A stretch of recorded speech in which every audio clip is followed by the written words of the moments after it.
Ապահովագրվող անձանց կամ բուժառուների կողմից իրենց ապահովագրությունը հաստատելու համար արմետ հավելված ունենալը ոչ թե պարտադիր պահանջ է, այլև լրացուցիչ հարմարություն, օրինակ իրենց տնից հեռախոսի միջոցով կատարելու այդ գործողությունը։ Սովորական քաղաքացու կամ ապահովագրված անձի կամ պացիենտի համար դա պարտադիր չի։ Այդ արմետ application ունենալը, օգտվելը ոչ մի պարտադիր պահանջ չկա։ Դա ընդհանրապես հարմարության հարց է։ Բացարձակ։ Այսինքն, եթե խոսքը գնում է օրինակ հաստատելու հետ կապված ու վկայագիր ստանալու հետ կապված, դա կարողանի ինչպես քաղաքացին ինքնուրույն տան նստած արմետ հեռախոսով, արմետի application-ով հեռախոսից, ինչպես էլ նույն ձևեր կարողանի բժիշկը իր անունից։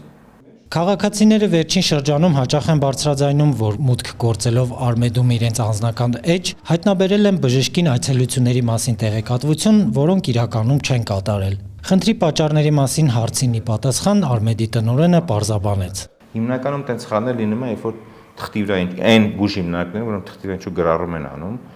հետո տալիս են օպերատորին ասում են էսի մուտքագրի։ Եթե հենց ամենասկզբից էլեկտրոնային է եղել գրանցումները, սխալվելու հավանականությունը շատ է իջնում։ Այդ ժամանակ, երբ որ թղթից մուտքագրում են անում, մուտքագրողն ինչ անուշադիր է անում, մի քիչ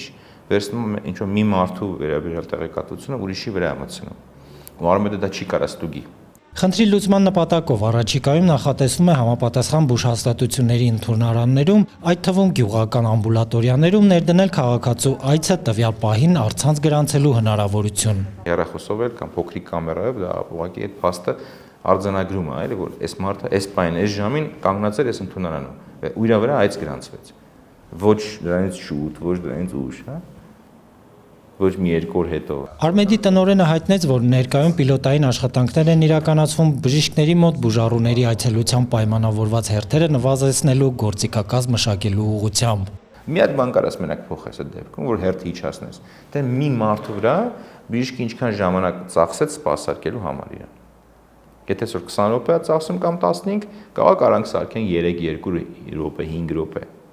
Եթե կարացանք, բայց որակը չտուժեց, ծառայության որակը բժշկի։ Ուրեմն մենք հաջողվեցինք։ Հա? Հիմա դա ենք պիլոտավորում։